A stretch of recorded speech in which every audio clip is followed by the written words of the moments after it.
नमस्कार मित्रांनो, नर्सिंग एक ईश्वर सेवा मी आरोग्यदूत या चॅनलमध्ये मी अक्षया तुम्हा सर्वांचं मनापासून स्वागत करते. तर मित्रांनो, तुम्ही जर आता माझ्या चॅनलवर नवीन आले असाल तर चॅनलला सबस्क्राईब करा, व्हिडिओला लाईक करा आणि शेअर करायला विसरू नका.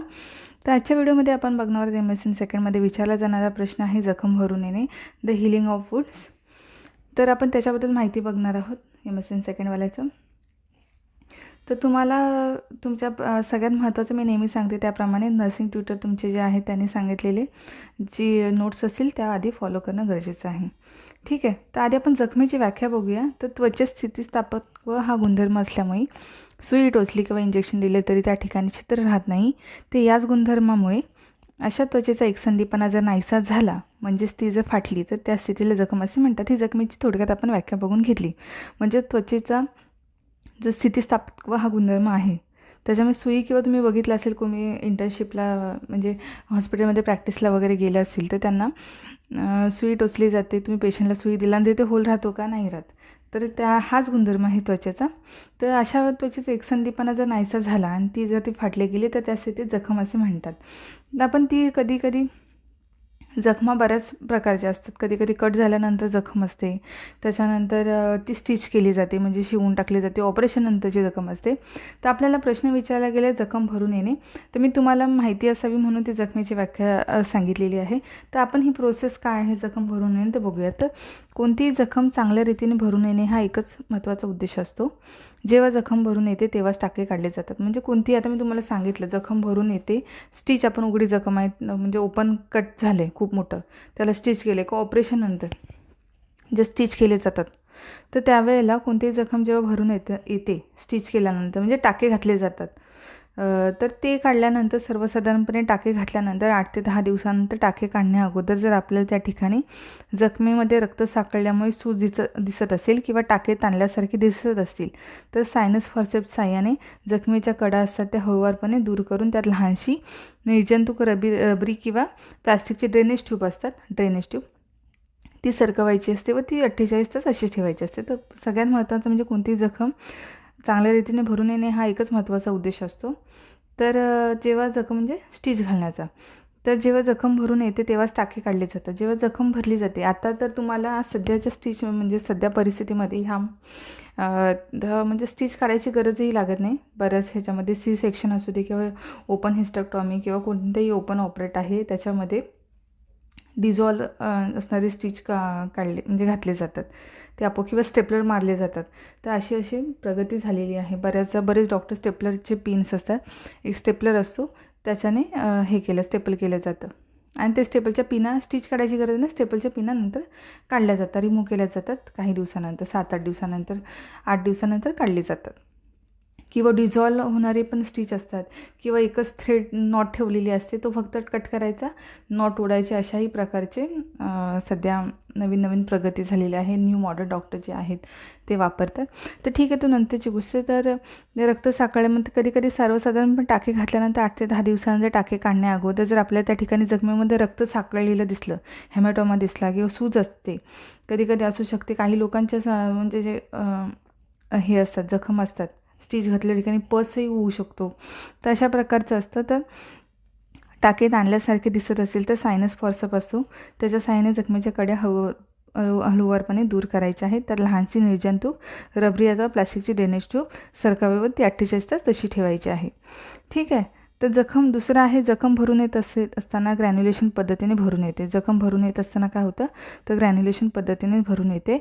परंतु हेच जर ग्रॅन्युलेशन टिश्यू अतिप्रमाणात त्वचेच्या पातळीच्या वर दिसू लागली, ग्रॅन्युलेशन पद्धतीने जखम भरून येते, तर मग काय करायचं तर सॉफ्टस्टिक अतिशय म्हणजे त्वचेच्या पातळीवर दिसू लागले तर जो सॉफ्टस्टिक असतो त्याच्याने अतिशय काळजीपूर्वक सिल्वर नायट्रेट नावाची जी क्रीम असते ते लावून जादाचे ग्रॅन्युलेशन ट्यूब म्हणजे टिश्यू असतात जाळून टाकायचे असतात. स्टिक घ्यायचं, त्याच्याने सिल्वर नायट्रेट लावायचं आणि जादाचे ग्रॅन्युलेशन टिश्यू असतात ते जाळून टाकायचं. सिल्वर नायट्रेट लावत असताना पारिचारिकाने स्वतःच अगर रुग्णास इजा होणार नाही याची खबरदारी घ्यायची आहे. सिल्वर नायट्रेट लावताना काय करायचं तर पारिचारिकाने स्वतः अगर रुग्णास इजा होणार नाही, कारण ते जाळायचे आहे तर आपल्याला पण भाजणार नाही आणि पेशंटलाही जळणार नाही याची काळजी घ्यायची आहे. त्याच्यानंतर तिसरं आहे, जखम मोठी असून ती जर दूषित असेल, सेप्टिक असेल, तर हायड्रोजन पेरॉक्साईड असतं जे सोल्युशन असतं, ते या वापर करून युसॉल लोशन वापरून ती चांगली स्वच्छ करावी. म्हणजे जखमेतील सर्व घाण निघून जाईल व जखम स्वच्छ होईल. हायड्रोजन पेरॉक्साईड हे जखम स्वच्छ करण्यासाठी वापरलं जातं. तर ती जर सेप्टिक असेल तर मग हायड्रोजन पेरॉक्साईड लावायचं आणि किंवा युसॉल यूज करायचं आणि ती जखम स्वच्छ करून टाकायची. त्याच्यावरती टाकायचं म्हणजे ती जखमेतली घाण निघून जाईल. त्याच्यानंतर जखम खूपच मोठी असेल तर रुग्णास खूप वेदना होत असेल तर ड्रेसिंग करण्यापूर्वी अर्धा तास इंजेक्शन पॅथेडिन असतो ते द्यायचं 50 मिलीग्रॅम, की ओमनोपेन जो इंजेक्शन असतो 10 मिलीग्रॅम इन्स्टामोल. ह्याच्यामध्ये हे कंटेन आहेत, पण ह्याच्या बदले नवीन नवीन इंजेक्शन आहेत. IM म्हणजे इंट्रामस्क्युलर द्यावं किंवा बधिरता निर्माण करण्यासाठी एन्टोनेक्स गॅस ऑक्सिजन मशीनचा उपयोग करायचा असतो. ज्यावेळेस दूषित जखमेतील सर्व घाण निघून जाऊन जखम स्वच्छ होते तेव्हा दुसऱ्यांदा टाके घालतात किंवा आवश्यकतेनुसार स्क्रीन ग्राफ्ट करतात. तर जखम जर आपल्याला पॅथेडिन इंजेक्शन वगैरे द्यायचं आहे, जर आपल्याला बधिरता आणायची असेल तर ऑक्सिजन मशीनचा वापर करून त्यांना बेशुद्ध करून मग जखम स्वच्छ करायची आहे किंवा दुसऱ्यांदा टाके घालायचे असतील तर टाके घालायचे आवश्यकतेनुसार, कारण ते जखमेवरती डिपेंड आहे ती जखम कशी आहे, किंवा स्किन ग्राफ्ट करायचं आहे. ठीक आहे, तर अशी प्रोसेस असते. तर जखम भरून येण्यासाठी औषध उपचार काय असतो, ते यामध्ये अँटीबॅक्टेरियल औषधांचा वापर करतात. त्याच्यानंतर ही औषधे वेगवेगळ्या स्वरूपात असतात, जसं जखमेवर पावडर किंवा मलमाच्या स्वरूपात स्थानिक परिणामासाठी वापरतात. इंजेक्शनचा वापर केला जातो, ह्याच्यामध्ये अँटीबायोटिक इंजेक्शन वापरले जातं म्हणजे जखम क्लिअर होण्यासाठी लवकर उपयोग होतो. त्याच्यानंतर कॅप्सूल स्वरूपातही नंतर अँटीबायोटिक स्टार्टिंगला औषधं देतात, नंतर मग कॅप्सूलच्या स्वरूपात ओरली जेव्हा ऑपरेट, कारण कसं माहिती आहे पोस्ट ऑपरेटिव्ह इमिजिएटली आपल्याला हे देत नाही, ओरली लगेच स्टार्ट करत नाही, म्हणजे लगेचच्या लगेच, म्हणून अँटीबायोटिक इंजेक्शन देतात. ओरली स्टार्ट करायला मग आपलं स्टेप बाय स्टेप वॉटर, मग लिक्विड, मग आपलं थोडंसं स्मूथ, असं अशा पद्धतीने डाईट असतो. इमिजिएटली आपण ऑपरेट झालं 1-1.5 तासाने तुम्ही हे खाऊन घ्या असं नसतं, कारण त्याला ऑपरेट म्हणजे प्रत्येक डॉक्टरांचा क्रायटेरिया वेगळा असतो. काही डॉक्टर असतात ते 7 तास किंवा 6-7 तास अशा प्रकारे NBM म्हणजे पेशंटला उपाशी ठेवतात. उपाशी म्हणजे कारण पेशंट खातच नाही, कारण अनस्थेशियामध्ये असो, अंडर अनस्थेशिया, मग तो व्यवस्थित शुद्धीवर आल्यानंतर मग त्याला थोडंसं पाणी देऊन वॉमिटिंग होत नाही आहे ना ते चेक करून मग थोडंसं लिक्विडमध्ये दूध, चहा, बिस्किट, दूध अशा प्रकारे स्टार्टिंग केली जाते. तर मग नंतर मग हे असतात इंजेक्शन्स असतात. त्याच्यानंतर मग कॅप्सूलच्या स्वरूपात अँटीबायोटिक्स दिल्या जातात 5 दिवसासाठी, पेन किलर दिल्या जातात. तर अशा प्रकारे औषध उपचार येतो. आणि जखम भरून येण्यासाठी आहार कुठला असतो, तो कोणत्याही प्रकारची जखम असो ती भरून येण्यासाठी जादाचे प्रथिनांची आवश्यकता असते. कुठल्याही प्रकारची जखम भरण्यासाठी प्रोटीनची आवश्यकता म्हणजे प्रथिनांची आवश्यकता असते. जीवनसत्व Cची आवश्यकता असते. त्यामुळे रुग्णांच्या आहारात अंडी, मटण, मासे, दूध, कडधान्य, डाळी यांचा समावेश करावा. ठीक आहे. आणि जीवनसत्व C मिळण्यासाठी लिंबाचे सरबत, फळांचा रस, इतर फळे खाण्यास द्यावी. ज्याच्यामध्ये जीवनसत्व C जास्त आहे ती फळं खायची आहेत. त्याच्यानंतर मासे, मटण हे सगळं खायचं आहे.